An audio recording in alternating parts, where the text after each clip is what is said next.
Pessoal, o que a gente está fazendo aqui, a gente já ressalta. Eu tô na Mário, já vai fazer 4 anos em seguida. Mês que vem faz 4 anos. Mês que vem faz 4 anos que eu tô na Mário. E, caras, o que a gente está fazendo aqui é algo extremamente sério. E não é algo natural, é algo espiritual. Não esqueçam disso. Nós estamos aqui estudando a palavra de Deus.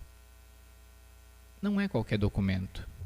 Nós estamos estudando o catecismo. Sim, pelo catecismo nós estamos estudando a palavra do Senhor. Certo? Então, eu peço encarecidamente que vocês, ao verem o arquivo sendo lançado no grupo, a gente pode lançar inclusive em texto lá no grupo. No meu celular não abre PDF. Beleza, a gente pega o texto e bota lá no grupo. Entende? Por quê? Porque nós precisamos que vocês meditem nas referências, venham com perguntas, porque quando a gente, por exemplo, vamos pegar o exemplo da Nath. A gente pega o livro do IBE, lê ali, mas eu achava que era diferente. E aí chega com pergunta na aula para o professor. Professor, eu achava que era assim, assim, assado. Por que o livro diz assim? Entende? Porque vocês precisam ir raciocinando, ir engrossando vamos falar que nem o Leão, o escabouço, o arcabouço teológico de vocês, o conhecimento da palavra de Deus, vai engrossando o caldo, digamos assim. Vocês vão se fazendo algumas perguntas que não se faziam antes. Assim como a gente, quando lê a palavra, leu a Bíblia uma vez, beleza. Quando tu vai ler a Bíblia de novo, mas eu não lembro de ter lido isso aqui. Mas eu não lembrava que era desse jeito. Porque quando tu vai repetir, quando tu vai raciocinar em cima daquilo, é diferente. Então, caras, leiam as perguntas e respostas, meditem nas referências, porque é um sistema de ensino que já tem mais de 500 anos, então é bem validado, entendeu? E vocês vão aprender muitas verdades da palavra de Deus que vão ser úteis. Não são verdades inúteis para encher a cabeça de vocês, mas são verdades úteis, porque, caras, tem gente aqui que está na faculdade, e na faculdade o bagulho pega no humanismo. Agora, no ensino médio, também, entendeu? Vocês vão avançando nas etapas de vocês na vida e vai tendo desafios. A sociedade luta contra o cristianismo, o mundo luta contra nós, a nossa carne luta contra nós, o diabo luta contra nós, e nós só temos o Senhor por nós, a palavra de Deus por nós. O único meio para vencer tudo isso e para nos proteger é a palavra de Deus. Vocês lembram o que Paulo fala aos Efésios? Eu nem comecei ainda. Abram a palavra de Deus em Efésios.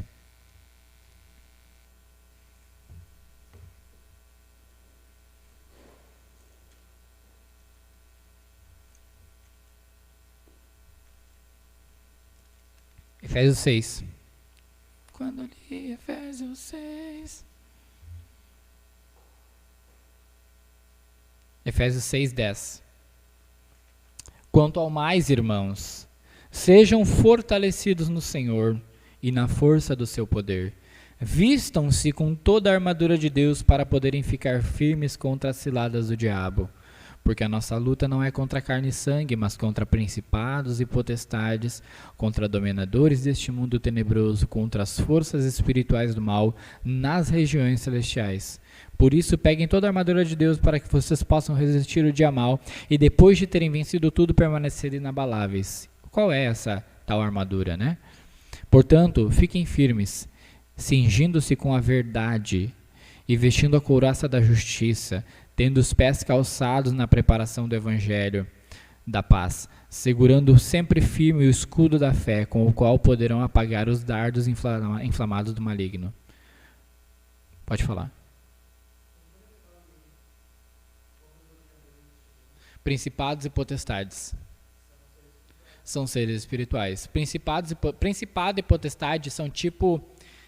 um principado é alguém que é um dominador. Nós temos um principado no sentido terreno no Brasil, presidente, prefeito, são principados, são palavras que nós não estamos acostumados, entendeu? Principados, potestades são tipos de domínios. Agora, no reino espiritual também é assim.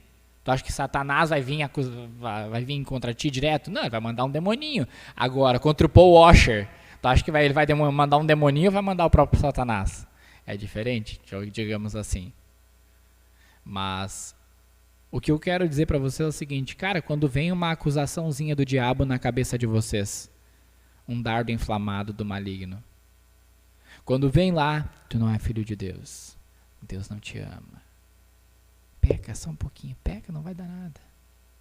Estejam segurando o escudo da fé, calcem as sandálias do evangelho para vocês ficarem firmes. Ou seja, basicamente, cara, leiam a palavra, creiam na palavra, escutem a palavra, vivam a palavra, amem a palavra, pensem na palavra, vivam a palavra.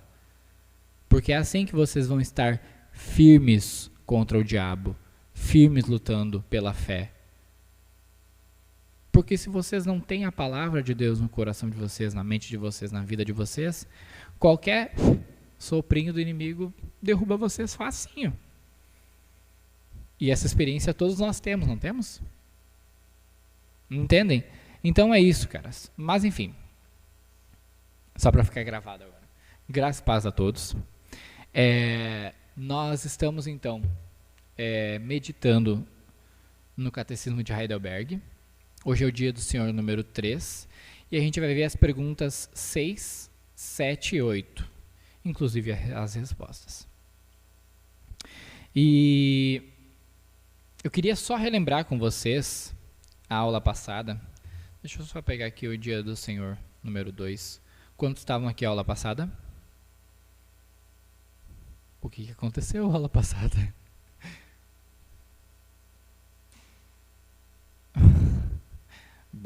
Enfim, pessoal, sempre que puderem, tá?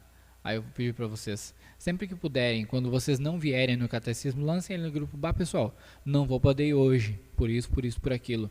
Pra gente prestar contas entre nós. É importante. Porque se daqui a pouco acontece tipo a aula passada, a gente consegue suspender, porque a princípio veio só o Lucas. E a Carol. Entendeu? Tipo... Mas o dia do Senhor falava a respeito do seguinte, né? O dia do Senhor número 2. Como é que você sabe dos seus pecados e miséria? Lembra que a gente viu lá no dia do Senhor número 1, na pergunta número 2, a aula que eu dei? O que é que você precisa para viver e morrer nessa consolação? Nós precisamos saber o quê? Como são grandes nossos pecados. Segundo, de que modo nós somos libertos. Terceiro, de que modo nós devemos ser gratos. E aí o dia do Senhor número 2 veio então nos ensinar como é que a gente sabe que nós somos pecadores e miseráveis? Pela lei de Deus. Ou seja, para quem não estava aqui, uma breve palhinha. Ninguém é salvo por cumprir a lei. Ninguém é salvo por cumprir os 10 mandamentos. Ninguém é salvo por isso. A lei tem um único propósito, que é nos revelar o nosso pecado. Lucas, pergunta? Não? A lei, ela revela o nosso pecado. Ela diz o seguinte: não terás outros deuses diante de mim, não farás para ti imagem de escultura, não tomarás o nome do Senhor teu Deus em vão, guardará o dia de descanso. Enfim. Aí quando tu não consegue cumprir o mandamento, ela vai afunilando. Cara, tu não consegue cumprir. Jesus. O teu único meio para ser salvo é Jesus. Pela graça e pelos méritos de Jesus. Uma analogia bem simples. O que a lei de Deus exige de nós? Amarás o Senhor teu Deus de todo o teu coração, de todo o teu entendimento, ao teu próximo como a ti mesmo. Mas a gente não consegue fazer isso. A gente não consegue guardar isso perfeitamente. Porque a gente é inclinado a odiar a Deus e a odiar o nosso próximo. Como assim? É óbvio. Nós não conseguimos amar alguém por natureza se nós não temos o nosso Deus. Se nós não somos salvos por Jesus, a gente não consegue amar o nosso próximo e amar a Deus. Nós somos inclinados por natureza, e aí quando fala natureza, nossa natureza pecaminosa, nós somos inclinados a odiar a Deus e a odiar o nosso próximo. Tá bem nítido isso no mundo, não tá? Tá bem fácil de entender. E aí então chegamos no dia do Senhor número 3, que nos fala, mas sempre foi assim? Basicamente é isso o dia do Senhor número 3. A pergunta número 6 diz o seguinte: então, Deus criou o homem assim tão mau e perverso? Deus criou o ser humano tão mau e perverso assim? A resposta diz o seguinte: não. Pelo contrário, Deus criou o homem bom e à sua imagem. Isso é, em verdadeira justiça e santidade, de modo que ele pudesse conhecer corretamente a Deus, o seu Criador, amá-lo de coração e viver com ele em eterna felicidade para o louvar e glorificar. E a pergunta 7 diz o seguinte: de onde veio então a natureza corrompida do homem? A resposta: da queda e desobediência dos nossos primeiros pais, Adão e Eva, no paraíso. Ali a nossa natureza se tornou corrupta, de tal modo que somos concebidos e nascidos em pecado. Pergunta número 8.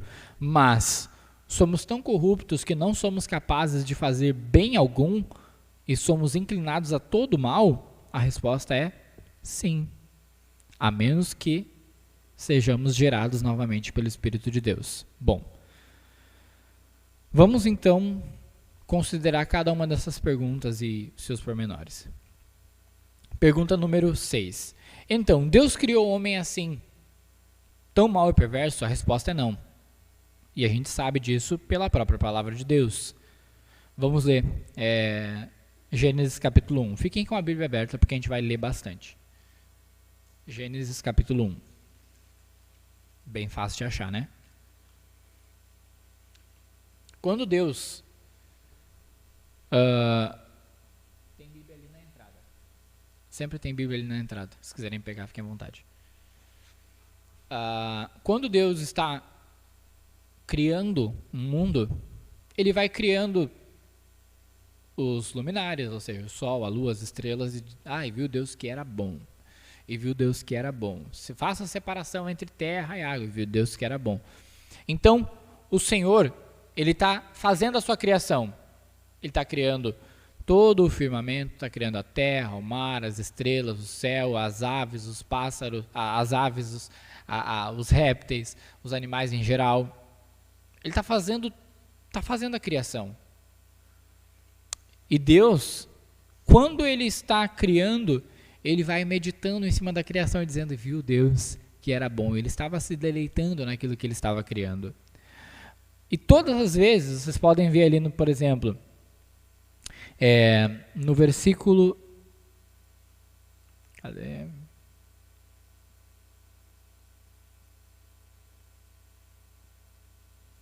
Por exemplo, vamos ver ali no versículo 12, né?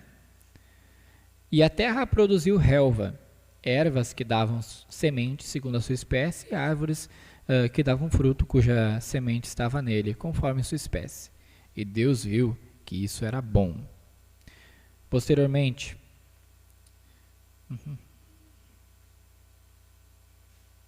versículo 16. Deus fez 2 grandes luzeiros, o maior para governar o dia e o menor para governar a noite.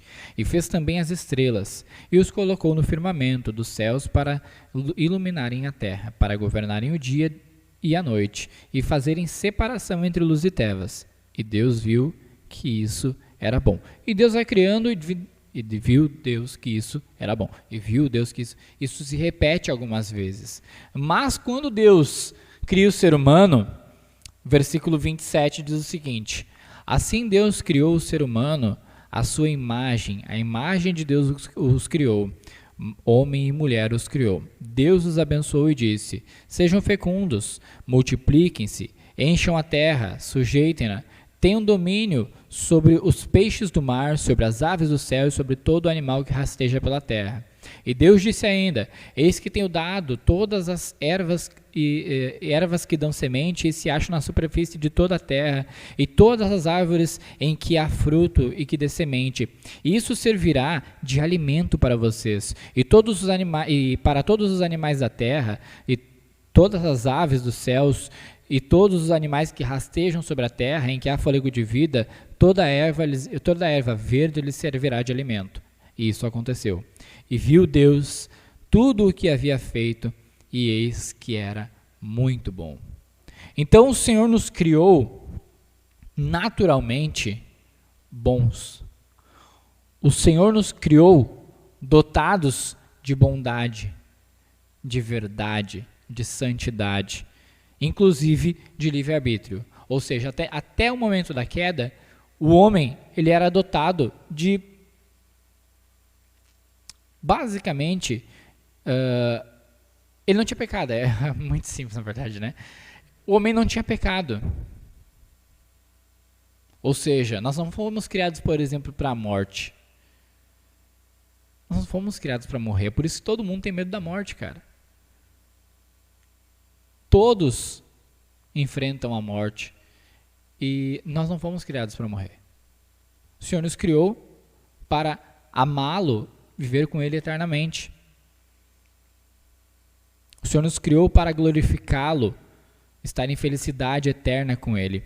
Então, o homem, ele era dotado de capacidade de escolher entre bem e mal. O homem foi criado eterno. O homem tinha a capacidade de conhecer a Deus e desfrutar da sua presença, capaz de governar a terra com justiça, amor, santidade, verdade, capaz de amar verdadeiramente o Senhor e glorificar a Deus. O Senhor ele aparecia na viração do dia para conversar face a face com Adão. Imaginem isso.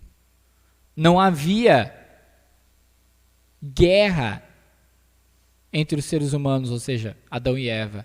Não havia disputa entre o homem e a mulher.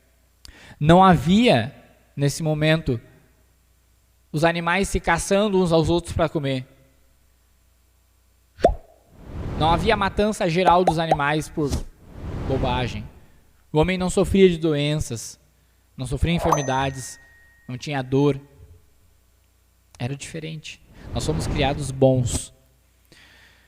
Mas, e sempre tem um mas, né? Então o Senhor, Ele nos criou para glorificá-lo, e o Senhor nos criou a sua imagem. Esqueci esse ponto. E o que quer dizer ser criado à imagem de Deus? Eu pergunto para vocês, o que vocês acham que é ser criado à imagem de Deus? Um só de cada vez, eu acho que estão se embolando aí, vamos lá. Um de cada vez. Perfeição. Show. O que mais? Zeke. Parecido com Deus. Carregar a imagem de Deus. Ser imagem e semelhança de Deus. É isso. Ser parecido com Deus. Ser alguém semelhante a Deus. Ok? Obviamente que nós não temos os atributos de Deus, no sentido de que os atributos que não são compartilháveis, a gente não tem. Tipo assim, a gente não é infinito. Infinitude é um atributo exclusivo de Deus. Nós não somos onipotentes, onipresentes, oniscientes. Não, Lucas. Não, infinitude é somente Deus. Nós temos começo. É isso. Por exemplo, nós somos criados. O Senhor Deus, ele não teve um princípio. Não teve um momento em que o Senhor ele foi criado. Ele é desde sempre e para sempre. Nós teve um princípio, teve um ponto zero pra gente, e dali para sempre, beleza, viveremos para sempre. Entendeu? Então, mas a imagem e semelhança de Deus é que nós somos parecidos com Ele. O Senhor, Ele nos colocou, e aí tem uma frase, tem um versículo que é muito utilizado para os homens, que é cultivar e guardar, né? O Senhor colocou o homem no jardim para cultivar e o guardar. O Senhor nos fez para governar a terra. O Senhor nos fez para dominar sobre os animais. O Senhor, Ele é o governante do universo, mas Ele nos colocou aqui para governar. Ou seja, como se Deus fosse rei, a gente fosse o vice-rei. Nós fôssemos o primeiro-ministro ali. Numa monarquia parlamentarista seria assim. E é isso que nós carregamos. Nós carregamos a imagem de Deus. Nós somos feitos para governar. Nós somos feitos para guardar. Nós somos feitos para representar Deus. Mas é óbvio que hoje nós não temos quase isso. Por quê? porque a imagem de Deus em nós, ela se perdeu. Não, ela não se perdeu. Ela foi deturpada. Ou seja, todos nós aqui somos a imagem e semelhança de Deus. Todo ser humano é a imagem e semelhança de Deus, ainda que não seja salvo por Deus. Pode estar corrompida essa imagem. Por exemplo, cara, Deus nos dotou os homens de força. Todo homem, naturalmente, salvo alguns casos óbvios, né? Naturalmente o homem tem a força física muito maior que a mulher. E Deus nos deu isso para trabalhar, para servir, para cultivar, para guardar o jardim. O que os homens fazem? Espancam uns aos outros, maltratam uns aos outros, matam, ferem, causam dor. Ou seja, Deus nos deu isso para representá-lo, mas nós estamos fazendo tudo errado.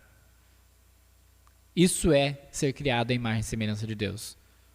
Nós somos semelhantes ao Senhor.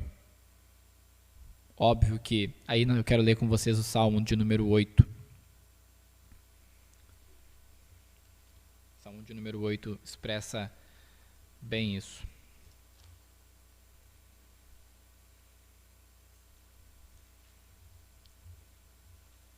Salmo 8. Vou esperar vocês acharem.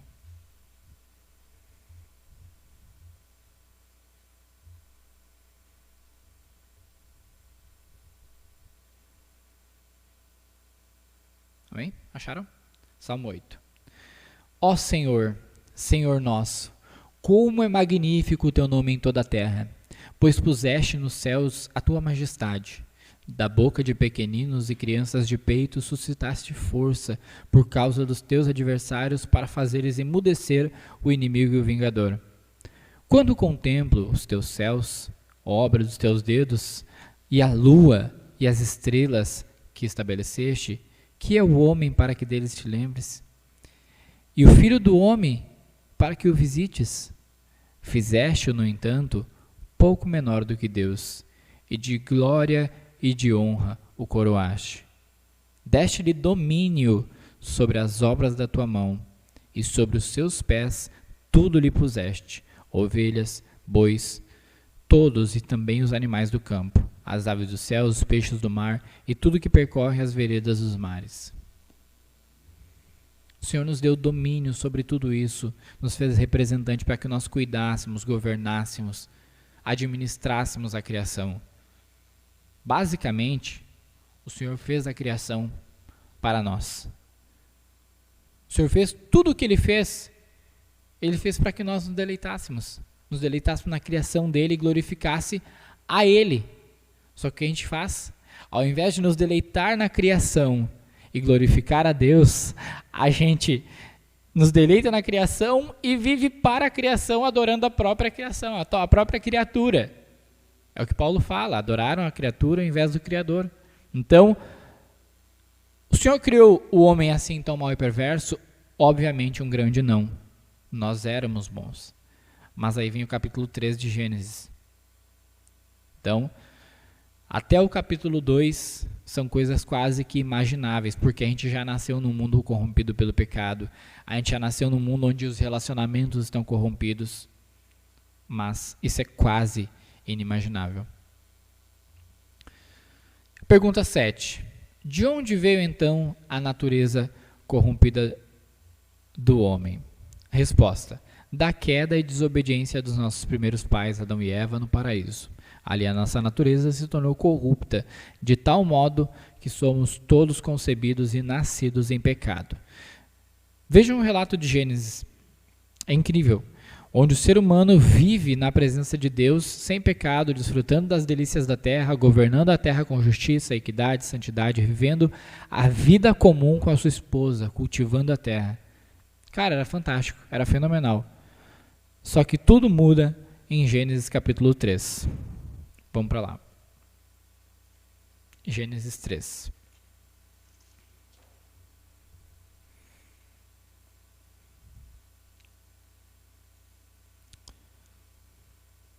Mas a serpente, mais astuta que todos os animais selvagens que o Senhor tinha feito, disse à mulher: é verdade que Deus disse, não comam do fruto de nenhuma árvore do jardim? A mulher respondeu à serpente: do fruto das árvores do jardim podemos comer, mas do fruto da árvore que está no meio do jardim, Deus disse: vocês não devem comer dele, nem tocar nele, para que não venham a morrer. Então a serpente disse à mulher: é certo que vocês não morrerão, porque Deus sabe que no dia em que dele comerem, os olhos de vocês se abrirão, e como Deus, vocês serão conhecedores do bem e do mal. Vendo a mulher que a árvore era boa para comer, agradável aos olhos e árvore desejável para dar entendimento, tomou do seu fruto e comeu. Deu também ao seu marido e ele comeu. Então os olhos de ambos se abriram e, percebendo que estavam nus, costuraram folhas de figueira e fizeram cintas para si. Ao ouvirem, aqui foi o momento da queda. Olhem o relato posterior. Ao ouvirem a voz do Senhor Deus, que andava no jardim, quando soprava o vento suave da tarde, o homem e a mulher se esconderam da presença do Senhor entre as árvores do jardim. Ou seja, o homem desfrutava de intimidade com o Senhor. O homem se deleitava no Senhor. O ser humano amava e glorificava a Deus. E amava estar na presença de Deus. E a primeira coisa, a imediata coisa que aconteceu, depois que eles se abriram os olhos deles para o pecado, eles se esconderam da presença de Deus. E é exatamente o que a gente faz, não é? Quando a gente peca, a primeira coisa que a gente faz é fugir da presença de Deus. E é a pior coisa que a gente pode fazer. Quando vocês pecarem, fujam para Deus e não fujam de Deus. Fujam para o Senhor. Ele tem se revelado a nós como um Deus bondoso, um Deus amoroso, de braços abertos, disposto a nos perdoar. Isaías fala que Deus é um Deus riquíssimo em misericórdia, rico em perdoar, capítulo 55. Não fujam de Deus, fujam para Deus. Mas enfim. O homem perdeu a capacidade de fazer o bem e só é capaz de fazer o mal. É a realidade horrível da vida humana após a queda. Um exemplo da natureza envenenada imediatamente após a queda, além desse que eu já citei para vocês, é que o próprio Caim matou o seu próprio irmão Abel. Imediatamente, capítulo 4, houve a queda, inicia capítulo 4, Caim mata Abel. Moisés está nos escrevendo para demonstrar a gravidade da queda, a gravidade do pecado, o desastre que foi a queda do ser humano. A nossa natureza corrompida significa que tudo está corrompido, nossa mente, nossa vontade, nosso juízo, nossa emoção e nossos atos. Tudo, em todas as áreas da nossa vida nós somos corrompidos. Tudo foi afetado pelo pecado. Não se salvou uma parte da nossa vida que, nessa parte aqui o pecado não chegou a afetar. Não. O ser humano por inteiro foi afetado pelo pecado. Vamos ler Romanos capítulo 5. Como assim nossa natureza se tornou corrupta se eu não estava lá? É uma pergunta que a gente pode se fazer, né?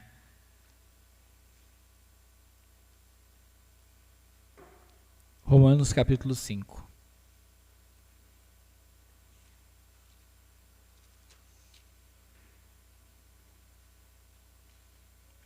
Vejam o versículo 12 diretamente. Portanto, assim como por um só homem entrou o pecado no mundo, e pelo pecado veio a morte, assim também a morte passou a toda a humanidade, porque todos pecaram. Porque antes de a lei ser dada, havia pecado no mundo, mas o pecado não é levado em conta quando não há lei. No entanto, a morte reinou desde Adão até Moisés, mesmo sobre aqueles que não pecaram à semelhança da transgressão de Adão, o qual prefigurava aquele que havia de vir. Mas o dom gratuito não é como a ofensa, porque se muitos morreram pela ofensa de um só, muito mais a graça de Deus e o dom pela graça de um só homem, Jesus Cristo, foram abundantes sobre muitos. O dom, entretanto, não é como no caso em que somente um pecou, porque o julgamento derivou de uma só ofensa para a condenação, mas a graça deriva de muitas ofensas para a justificação. Se a morte reinou pela ofensa de um e por meio de um só, muito mais os que receberam a abundância da graça e o dom da justiça reinarão em vida por meio de um só, a saber, Jesus Cristo. Portanto, assim como por uma só ofensa veio o juízo sobre todos os seres humanos para a condenação, assim também por um só ato de justiça veio a graça sobre todos para a justificação que dá vida. O que Paulo está falando aqui? Que nós estávamos em Adão. Como assim nós estávamos em Adão? Eu vou fazer o inverso. Todos nós aqui fomos salvos em Jesus, né? Pelos méritos de Jesus. A gente nunca se questionou sobre a legalidade disso. Ah, mas não, como assim eu vou ser salvo porque ele morreu por mim? É porque Jesus nos representava. Assim em Adão. Adão era o nosso representante. Adão era o representante da raça humana. Se cada um de nós fosse o Adão, a gente pecaria da mesma modo. Não existe nenhum de nós aqui que fosse fazer diferente de Adão. Adão era o representante da raça humana. E como representante, se Adão pecou, todos nós pecamos. Assim como Jesus, perante Deus, foi o representante da raça humana. E ele viveu uma vida sem pecado. Portanto, ele nos deu a salvação. Essa é a comparação que Paulo está fazendo aqui. Então, como assim a nossa natureza pecaminosa? Óbvio, Adão era o nosso representante e pecou. Então, o pecado de Adão é o nosso pecado. Ainda que nós não tenhamos pecado, algum pecado semelhante ao pecado de Adão, necessariamente. O mesmo pecado, tipo assim, Adão matou alguém. A gente não matou, beleza, mas a natureza pecaminosa está em nós. Tu tinha uma pergunta? Achei que tivesse levantado a mão. Tu tem? Não sei. Vai lá.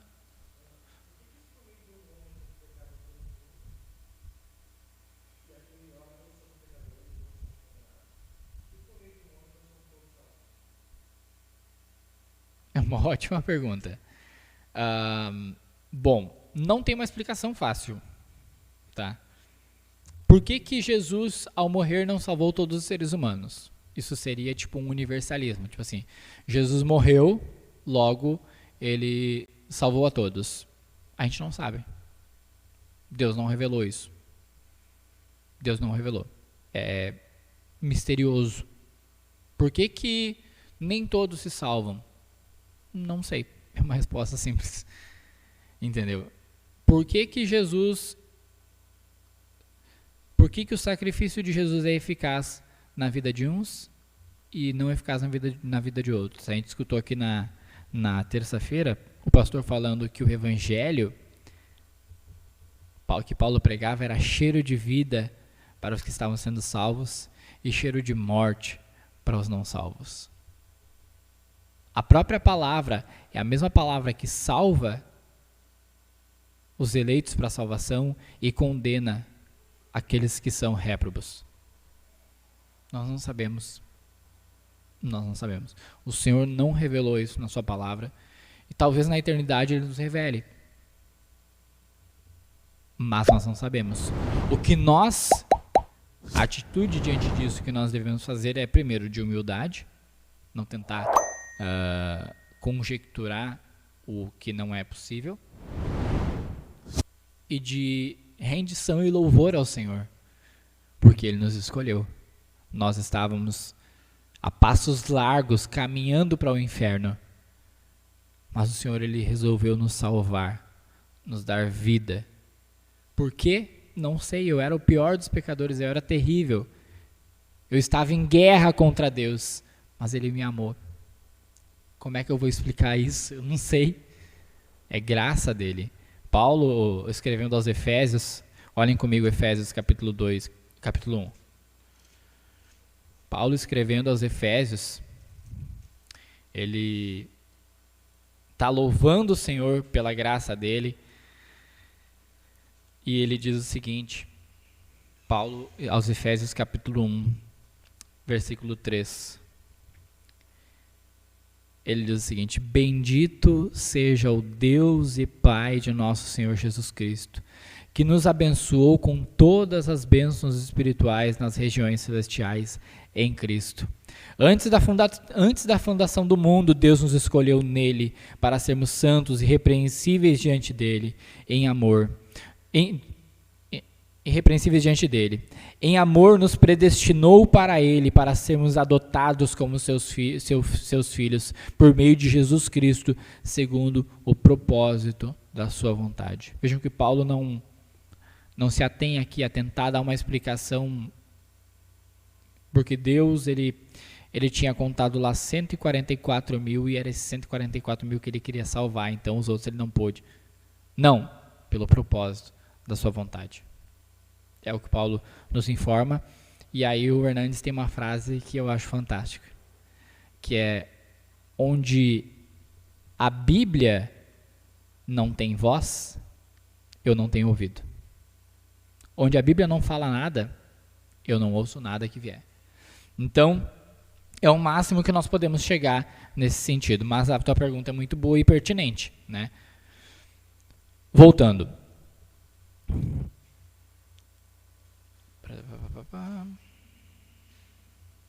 Nós estamos na pergunta 7. Então vejam que, logo após a queda, Abel mata Caim, e a nossa natureza ela se tornou corrupta, porque Adão pecou e ele era nosso representante. Por favor. E a resposta aqui no catecismo diz o seguinte: ali a nossa natureza se tornou corrupta, de tal modo que somos concebidos e nascidos em pecado. Eu quero perguntar para vocês o que significa ser concebido e nascer em pecado. Davi, o que é alguém ser concebido e nascer em pecado? Ok. Vocês outros.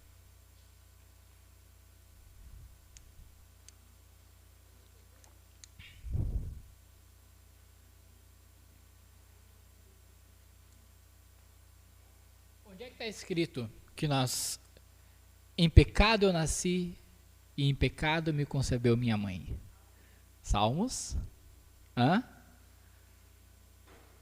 51. Salmo 51. Vamos lá para Salmo 51, vamos lá. Salmo de número 51. Quem é que escreveu o Salmo 51?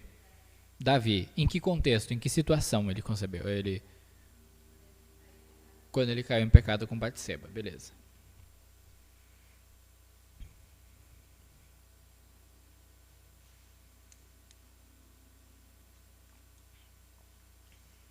Vamos lá. 51, verso 5. Salmo 51, verso 5.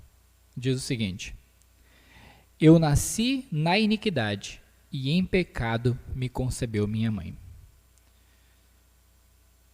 Davi não está falando, vamos primeiro no que ele não está falando. Davi não está falando aqui da relação sexual. A relação sexual é impuro, então eu fui concebido em pecado. Ou minha mãe, ela estava numa relação sexual ilícita com o rei Davi, ou com meu pai, e então eu fui, porque ela estava adulterando, eu fui concebido em pecado. Não, Davi não está falando disso. Davi fala que ele nasceu na iniquidade e em pecado me concebeu a minha mãe. Ou seja, a mãe dele já era pecadora por natureza. E ele já nasceu em iniquidade. Ele já nasceu pecador. Vejam Gênesis capítulo 8. Primeiro vamos Gênesis 6. Que eu já estou até avançando. Mas beleza. Gênesis capítulo 6. Quando o Senhor ali ele vai decidir mandar o dilúvio, ele diz o seguinte.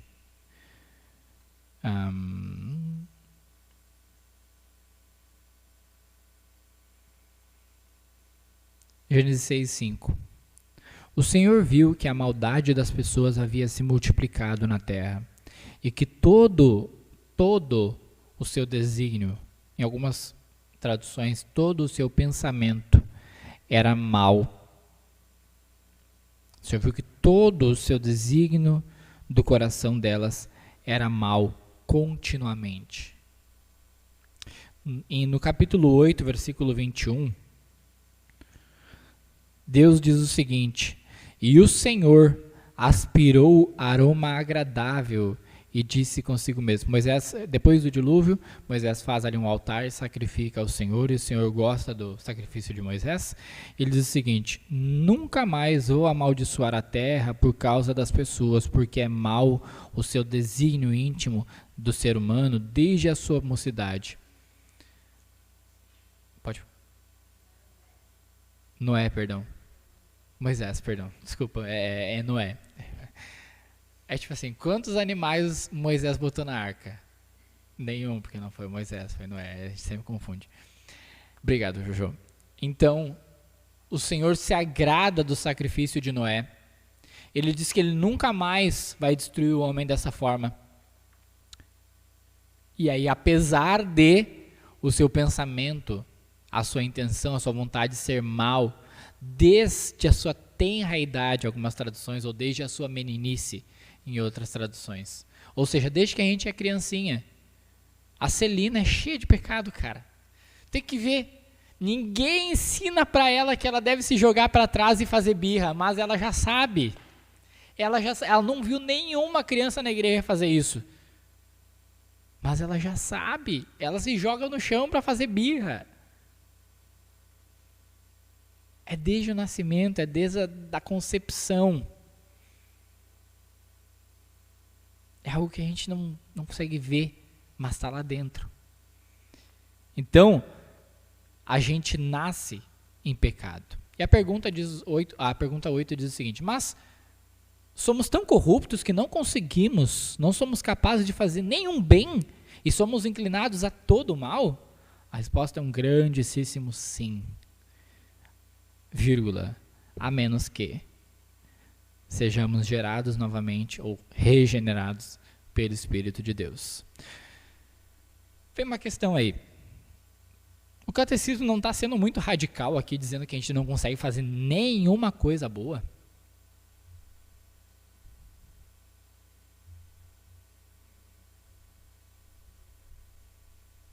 Repete mais alto. Ó. Interessante, interessante. Gostei da trilha que tu conseguiu no raciocínio.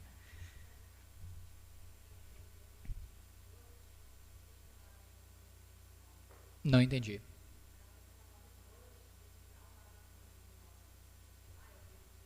Interessante. O que vocês acham de alguém que mata alguém? É pecado ou não é? Obviamente. Uma pessoa que não ama Jesus, se ela pega um prato de comida e dá para um mendigo, é pecado? Errado. É pecado. É pecado. Uma pessoa que não ama Deus, uma pessoa que não é salva, que não é crente no Senhor Jesus, e pega um prato de comida e dá a algum mendigo.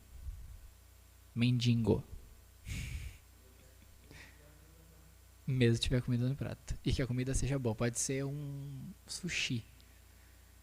Sabe por quê? Romanos capítulo 14.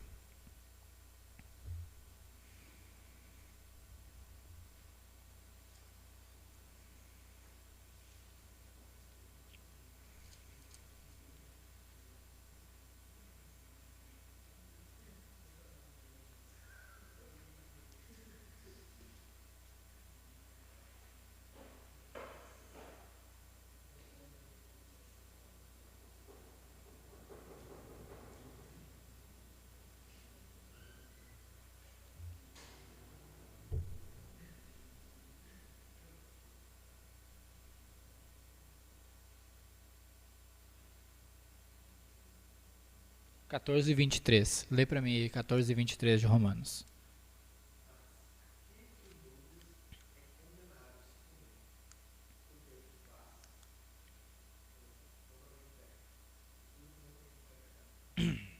Tudo que não provém de fé é pecado. Paulo, obviamente, ele não está falando do mendigo ganhar um prato de comida. Óbvio. Paulo está falando aqui dos fracos e dos fortes, aqueles que comem um certo tipo de alimento e outros, tu comeu isso, não pode, porque a lei de Deus fala isso, isso e aquilo. Não. Ok? Paulo não está falando, então, da analogia que eu fiz. Mas quando Paulo ele vai finalizar, ele faz uma questão geral. Tudo que não provém de fé é pecado.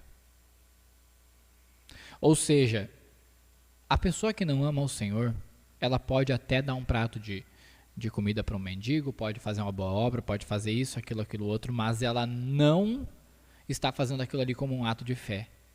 E até mesmo aquilo ali é pecado. Tudo que o ser humano consegue fazer, tudo que o ser humano faz, se ele não ama o Senhor, é pecado. Tudo. Ele está em plena guerra contra o Senhor. Então, pode? Exato, é o meio de graça. Meio de graça não, por exemplo, é a graça comum. A graça comum está sobre todos os seres humanos. O sol, ele nasce e faz crescer a lavoura do crente e do não crente. A chuva cai e refresca o calor do crente e do não crente. Todos os seres humanos desfrutam da tecnologia, crentes e não crentes. A graça comum de Deus. Entende? Mas quando uma pessoa, e aí Isaías fala que até as nossas melhores obras, se nós não amamos o Senhor, é como trapo de imundície. É como algo que fede diante da presença de Deus. Porque o que o Senhor quer não é boas obras. O que o Senhor quer não é atos. O Senhor quer que nós rasguemos o nosso coração diante dEle.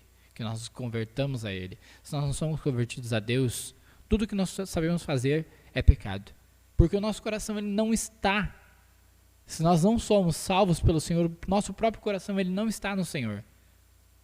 Nosso coração é enganoso. E se o nosso coração não está no Senhor, logo aquela boa obra que a gente acha que está fazendo, mas eu vou dar um pratinho aqui para o mendigo. Mas sempre tem uma questãozinha, não, eu vou dar um prato porque eu acho que isso vai me autossatisfazer no sentido do meu ego. Não precisa nem tirar foto. É tipo o seguinte, cara, eu estou tentando me sentir melhor, tentando me fazer sentir melhor. Então eu vou fazer uma caridade. Eu não estou tentando glorificar a Deus, estou tentando afagar o meu ego, a minha culpa do meu pecado. Entende? É por isso tudo isso que eu falei para vocês. Seguimos. O catecismo não é muito radical, então, quando fala que nós não podemos fazer bem algum. Muitas pessoas consideram o catecismo de Heidelberg radical demais, porque acham que ainda acham que o homem pode fazer o bem. Reconhecem que o homem faz mal, mas não querem dizer que somos tão corrompidos. Cara, a gente o homem é pecador, mas nem tanto. Não é totalmente. Tem uma parte do homem lá que consegue fazer o bem, não. Olha quanta gente boa no mundo. Vários caras ali que ajudam o Lar Esperança, doando roupa, ajudam os pobres. Se não amam a Jesus, estão pecando. Então, ele continua, isto não é aceitável para a maioria do povo, nem para a igreja romana. Ele fala em relação aos católicos. Nem para muitos evangélicos, mas a Bíblia mostra que esta é a realidade. O homem não é mais capaz de fazer o bem no sentido de salvar-se do pecado e fazer tudo o que Deus falou na sua palavra. Então, isso está bem expresso na Bíblia. Romanos capítulo 3 fala ali, não há nenhum sequer que faça o bem. Vamos lá, a gente está em Romanos ainda, né? Nós estamos em Romanos todo mundo aí, né? Romanos capítulo 3. Vejam comigo, a gente leu isso na última aula que eu dei, mas vamos ler de novo. Romanos 3, 10. Como está escrito, não há nenhum justo, nenhum sequer. Não há quem entenda, não há quem busque a Deus, todos se desviaram e juntamente se tornaram inúteis. Não há quem faça o bem, não há nenhum sequer, a garganta deles é sepulcro aberto, com a língua enganam, veneno de víbora está nos seus lábios, a boca deles eles a têm cheia de maldição e amargura, os seus pés são velozes para derramar sangue, nos seus caminhos há destruição e miséria, eles não conhecem o caminho da paz, não há temor de Deus diante dos seus olhos. Então, já está bem claro isso. A menos que nós sejamos regenerados pelo Espírito Santo. O que é ser regenerado? Desse lado aqui alguém. O que é ser regenerado?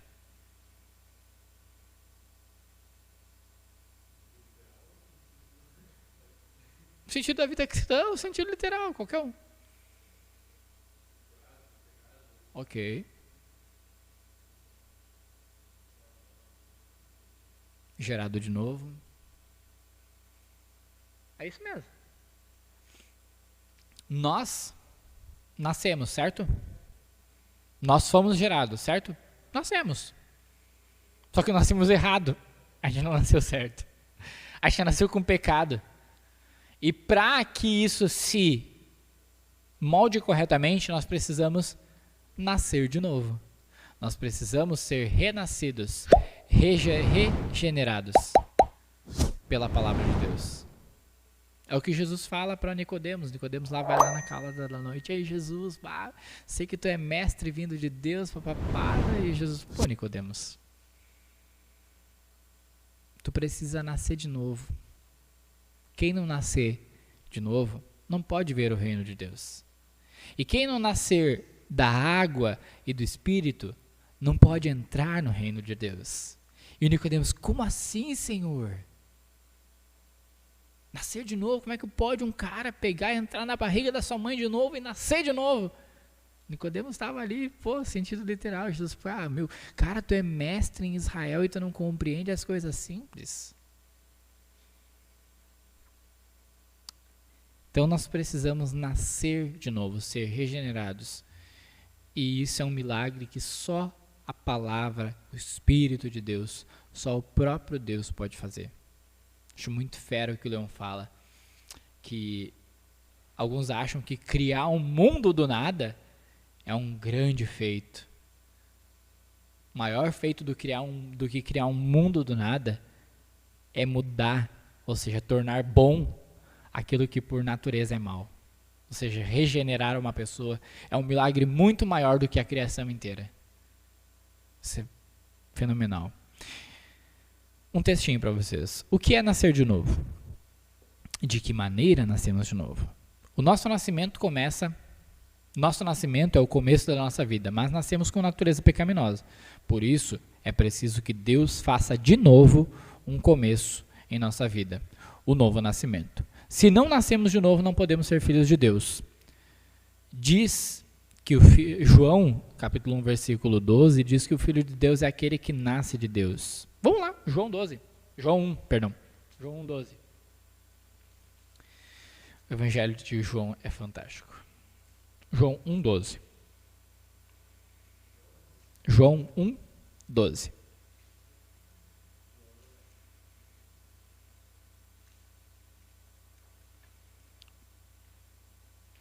Mas a todos quanto o receberam, deu-lhes o poder de serem feitos filhos de Deus, a saber, os que creram no seu nome, os quais não nasceram do sangue, nem da vontade da carne, mas nasceram da vontade de Deus, nem da vontade do homem. Pulei essa parte. Então, João 1,12 diz que filho de Deus é aquele que nasce de Deus. Para esse novo nascimento, Deus usa um instrumento, que é a sua palavra. Pedro fala, pois vocês foram regenerados por meio da palavra de Deus. É o Espírito Santo que opera na nossa vida pela palavra para nos tornar novas pessoas, pessoas que nasceram de novo, tendo uma nova natureza. Ou seja, nossa natureza divina, nossa natureza estava morta em delitos e pecados, e Deus então nos dá vida por meio da sua palavra. A síntese é: nós nascemos em pecado, tudo o que nós sabíamos era pecar, isso vem da queda do nosso representante, que é Adão, e por meio do nosso novo representante, que é Jesus, nós fomos regenerados através da sua palavra. E aí, eu queria trazer algo bem para a vida de vocês, bem pessoalizado. Vocês, assim como eu, assim como todos os crentes, lutam contra o pecado. Ou pelo menos deveriam, se não estão lutando contra o pecado. E vocês só vão ter poder para lutar contra o pecado de vocês em Jesus Cristo. Não tem nenhum método, eu vou, sei lá, usar a psicologia para vencer o meu pecado. Psicologia é bom, tem suas funções, ok, mas para vencer o pecado é só o poder de Jesus. Se vocês estão caindo em algum pecado, não corram de Deus assim como Adão correu. Corram para Deus, diferente do que Adão fez. Busquem refúgio em Jesus. Busquem perdão em Jesus. Às vezes a gente, eu pequei, Deus nunca vai me perdoar. Deus, Ele tem muito perdão para dar. A graça de Deus, ela é muito maior do que a nossa capacidade de cometer pecado.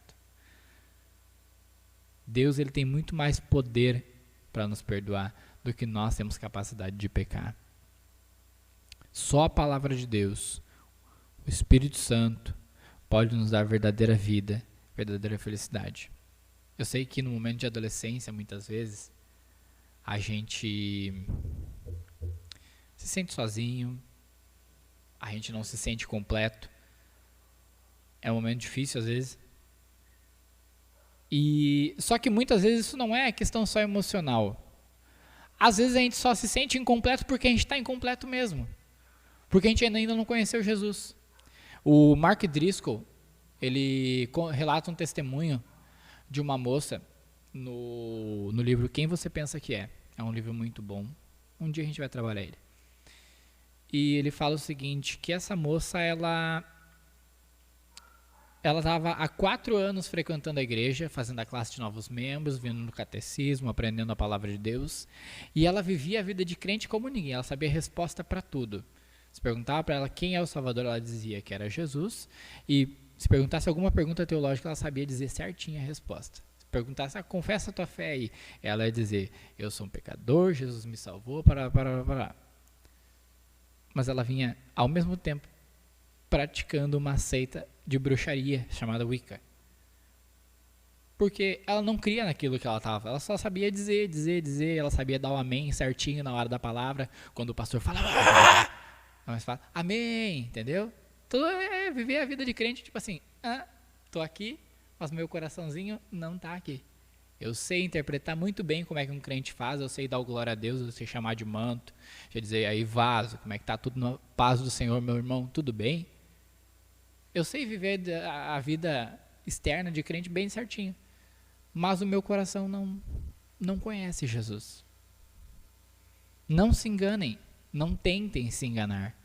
Busquem ao Senhor de verdade.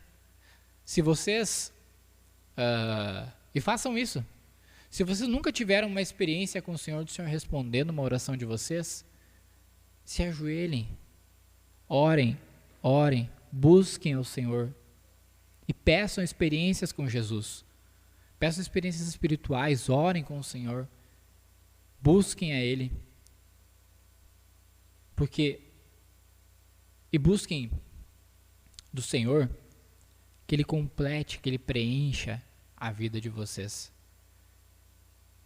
Porque, e aí eu não lembro se é Agostinho que fala, mas tem um certo escritor que fala que existe um vazio em todo homem. Esse vazio, ele só é preenchido por Deus. Spurgeon, Charles Haddon Spurgeon, que existe um vazio dentro de nós. Esse vazio, ele só é preenchido pelo Senhor. Quando a gente tem um vazio, a gente não se sente completo, a gente vai buscar ser completo por outras coisas. A gente pode buscar em tudo, pode tentar de tudo. Eu já tentei. Busca na pornografia, no futebol, no videogame, nos amigos, nas saidinhas aqui, nas saidinhas ali. Não vai funcionar. Só Jesus completa a gente. Não vivam, não tentem buscar sentido na vida onde não tem sentido. O sentido da vida é Jesus. Se vocês se sentem tristes, infelizes, se vocês se sentem incompletos, busquem Jesus. Ele vai completar a vida de vocês. Amém? Alguma pergunta, colocação, dúvida? Gostei que teve bastante dúvida na sala. Vamos orar.